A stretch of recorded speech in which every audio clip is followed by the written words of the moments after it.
Hello friend, welcome back my channel Sumi blog 098। তো এখন বাজছে 11:15। আমি এখন যাব স্নান করতে, আর স্নান করে দেব পুজো। আর সকালের রুটি, সকালের খাওয়া, দুপুরের খাওয়া সব কিছু A to Z সব কিছু বানানো হয়ে গেছে, সব কিছু বানিয়ে নিয়েছি। এতক্ষণ আমি স্নান টান করে নিতাম, কিন্তু আমার সোনামাকে একটু আজকে একটু জলদি করে আমি ওকে মালিশ টালিশ করে স্নান ধান সব কমপ্লিট করে ওকে মানে ঘুম পাতিয়ে দিয়েছি। ওই জন্য একটু লেট হয়েছে, নাহলে আমার আরও এতক্ষণ আমার ঠাকুর দেওয়াটা সব কিছু কমপ্লিট হয়ে যেত। তো যাই হোক, একটা প্ল্যানিং আছে, যে প্ল্যানিং আর কি, ভেবেছি যাব বলে আমার জানকে নিয়ে একটু ডাক্তারের কাছে যাব। ওর একটু সর্দি লেগেছে আর একটু সামান্য একটু কফ মানে লাগছে, তো ওকে নিয়ে একটু যাব ডক্টর চৌধুরীর কাছে। তো ওকে আমি হোমিওপ্যাথিক দেখাই, অ্যালোপ্যাথিক দেখাই না। তো ওখানে যাব ভেবেছি, কিন্তু দেখো ওয়েদারে কি অবস্থা।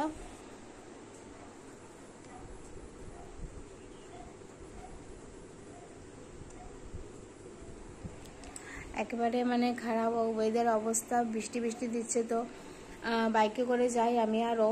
তো ওখানে যদি বৃষ্টিটা না কমে দেন তাহলে আমি আরও যাব। আর যদি বৃষ্টিটা এইভাবে পড়তে থাকে তাহলে তো আজকে যাওয়া হবে না। তো যাই হোক, কোনো ব্যাপার নেই।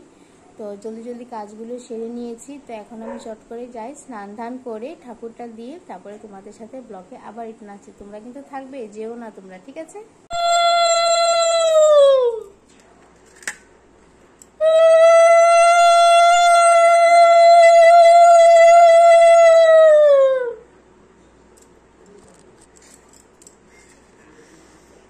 তো এখানে লক্ষ্মী ঠাকুরের চালের ঘরটা সব রেডি করে আমি রেখে দিয়েছি, আর পুজো আমার হয়ে গেছে এখানে। আর এদিক থেকে মনে করছে উঠছে নাকি, কাউকে ডাকাডাকি করছি। ও উঠে আছে, দেখো না, ও দেখা যাচ্ছে একটু। তো আমি হয়ে যাচ্ছে কিন্তু পুরো রেডি, আমার ড্রেস আপ হয়ে গেছে, আমি ড্রেস পরে নিয়েছি। এখন মুখে আর কিছু লাগাবো না, অতিরিক্ত সময় নিয়ে আমার কাছে। দেখো 1টা বেজে পার হয়ে গেছে।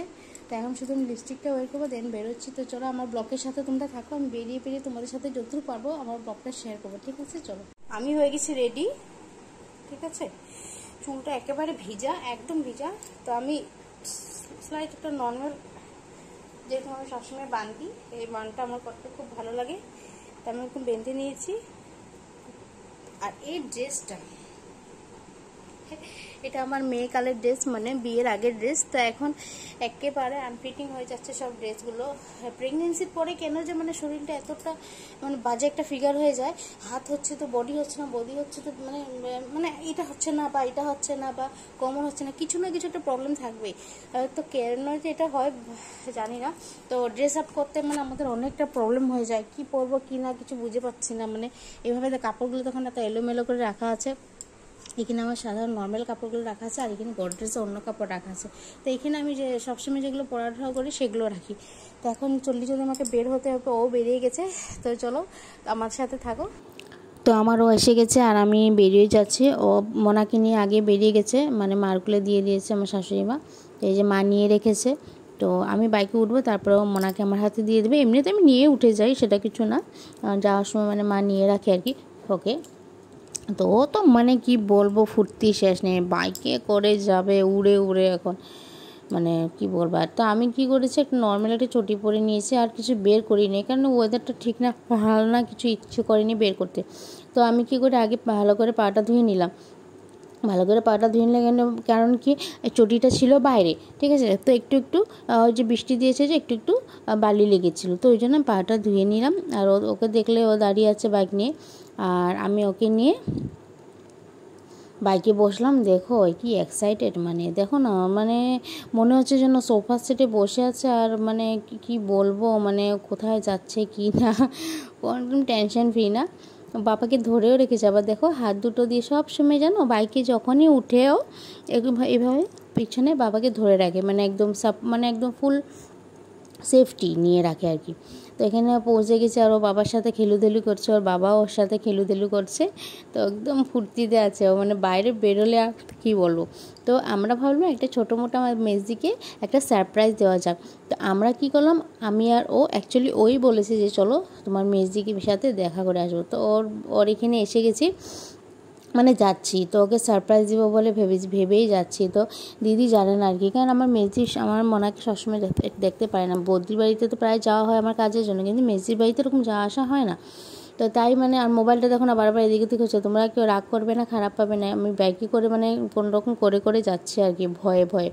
তো দিদিকে দেখো সারপ্রাইজ দিয়ে দিচ্ছি, ও পুরো মানে খুশি আমাকে আর আমার হাজব্যান্ডকে দেখে মোটেও না, আমার মনাকে দেখে পুরো খুশি।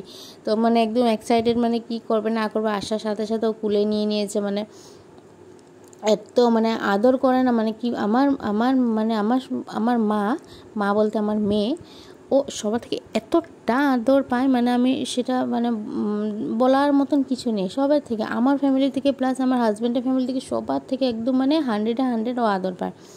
তো দেখো দিদিখানে ওকে নিয়ে আমি আসার পরে তো মানে আমার কাছে আর আমার বাচ্চা নেই, এটা আমার বাচ্চা নেই মানে এরকম বললেই চলে। তো অল্পক্ষণ বসে ওদের ঘর থেকে আমি চলে পড়েছি।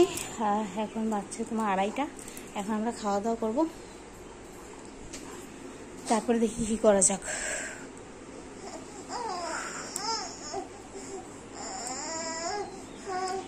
কিসে কু হসে হ্যাঁ পাপা? তো ভেবেছিলাম খাওয়ার সাথে ব্লগগুলো তোমাদের সাথে শেয়ার করব, মানে তো সেটা আর করিনি। দেরি হয়ে যাচ্ছিলো, মোনাকে খাওয়াতে দরকার ছিল, মানে ওর খাওয়ার জন্য ইসে করেছিল, মানে খাওয়ার জন্য না, অ্যাকচুয়ালি ঘুমের জন্য করে, খাওয়ার জন্য অতটা উৎপাত করে না যত ঘুমের জন্য করে। তোকে খাইয়েটাই ওকে ঘুম পাতিয়ে দিয়েছিলাম, আবার মানে মাঝখানে উঠে গিয়েছিল আবার, মানে তারপরে আমি ওকে খাওয়াই দিয়ে আবার ঘুম পাতিয়ে দিয়েছিলাম। তারপরে আমি কি করলাম, যে ড্রেসটা পরাছিলাম ওই ড্রেসটা আর কিছু ড্রেস পরে আমি কিছু রিলস বানিয়ে নিলাম, কারণ রাত্রে রিলসটা মানে আজকে বানাইনি, কারণ মানে কি বলবো, রাত্রে কেন বানাইনি আর বানাইনি, রাত্রে যেন ওয়েট করিনি। তো কারণ আজকে একটু পাঁচালি পরবো সন্ধ্যার দিকে, কারণ আজকে সকালে যখন ঠাকুর দিয়েছিলাম তখন পাঁচালি পড়াটা হয়নি, অনেক লেট হয়ে গেছিলো, মনাকে নিয়ে একটা কাছে যেতে লেগেছিল। আর সকালে সব রান্না মানে A to Z কাম কমপ্লিট করে তারপরে আমি ঠাকুর দিয়ে তারপরে বেরিয়েছিলাম, তো ওই জন্য সকালে আর মানে পাঁচালিটা পড়তে পারিনি। তো এখানে আমি পাঁচালিটা পড়বো, তো তার জন্য আমি কি করলাম, রিলসগুলো আগেই বানিয়ে কমপ্লিট করে মোবাইলে স্টোর করে রেখে দিয়েছি। তো আমি পাঁচালি পরে সন্ধ্যা আরতি করে তারপরে আমি চাটা খেয়ে রিলসগুলো আপলোড করব। তো তোমরা আমার রিলসগুলো নিশ্চয়ই দেখবে, জানি সবাই আমাকে সাপোর্টও করছো আর রিলসগুলো দেখছো, তো তার জন্য অনেক অসংখ্য ধন্যবাদ। আর যারা যারা আমার চ্যানেলটাকে সাবস্ক্রাইব করেনি তারা নিশ্চয়ই আমার চ্যানেলটাকে সাবস্ক্রাইব করে দেবে। আর তোমাদের জন্য আমি খুব সুন্দর সুন্দর নতুন নতুন ভিডিও নিয়ে আসবো, ছোটো মোটো ব্লগ নিয়ে আসবো। তো আজকের ব্লগটা এতটুকুই থাকুক, বেশি লম্বা চড়া বড় করবো না। তো আজকের জন্য এতটুকুই, নেক্সট ব্লগ আমি কাল বা পরশু আবার নিয়ে আসবো। তো আজকের জন্য এতটুকুই, আর আমার রিলসগুলো নিশ্চয়ই দেখবে, লাইক কমেন্ট সাবস্ক্রাইব করবে। যারা যারা আমাকে সাবস্ক্রাইব করো নেই তারা প্লিজ আমাকে সাবস্ক্রাইব করে দিও আর আমার ভিডিওগুলো উপভোগ করো। বাই।